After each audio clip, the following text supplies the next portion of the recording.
কুমারের সাথে রকস্টার আরিয়ানকে দেখে হতবাক দীপা।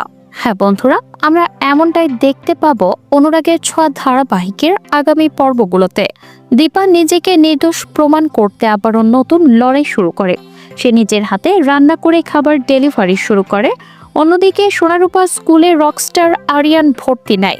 হঠাৎ করেই জুইয়ের সাথে আরিয়ানের ধাক্কা লাগে। প্রথম দেখাতেই জুইকে ভালো লেগে যায় আরিয়ানের, আর অলি তো আরিয়ানের গান শুনে উতলা হয়ে ওঠে। এরপর সোনারূপা স্কুলে নতুন শিক্ষার্থীদের বরণ করার জন্য একটি অনুষ্ঠানের আয়োজন করা হয়, আর দীপা সেই অনুষ্ঠানে নিজের হাতে রান্না করা খাবার ডেলিভারি দিতে যায়। আচমকা দীপার সাথে আরিয়ানের ধাক্কা লাগে, আর দীপার রান্না করা খাবার মাটিতে পড়ে নষ্ট হয়ে যায়। তখন আরিয়ান দীপাকে টাকা দিতে গেলে দীপা বুঝিয়ে দেয় যে টাকার চেয়ে সম্মান অনেক বড়। এরপর জুই প্রোগ্রামে রকস্টার আরিয়ানের পাশে দাঁড়িয়ে গান গাইতে শুরু করে, আর সোনা স্টেজের নিচে দাঁড়িয়ে সেই দৃশ্য দেখে। এমনকি দীপাও সেটা দেখে। জুইকে আরিয়ানের পাশে গান গাইতে দেখে অলি মনে মনে প্রচন্ড রেগে যায়, আর জুইয়ের গান শুনে রকস্টার আরিয়ান মুগ্ধ হয়ে যায়। অনুষ্ঠান শেষে আরিয়ান অলিকে পাত্তা না দিয়ে জুইয়ের সাথে কথা বলতে থাকে, আর সেটা দীপা দেখে ফেলে।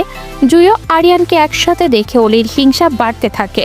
দীপা মনে মনে ভাবে, এই আরিয়ান ছেলেটা কে, ওর পরিচয় কি, কেন সে জুইয়ের সাথে কথা বলছে, অথচ আমার সাথে এমন খারাপ আচরণ করলো।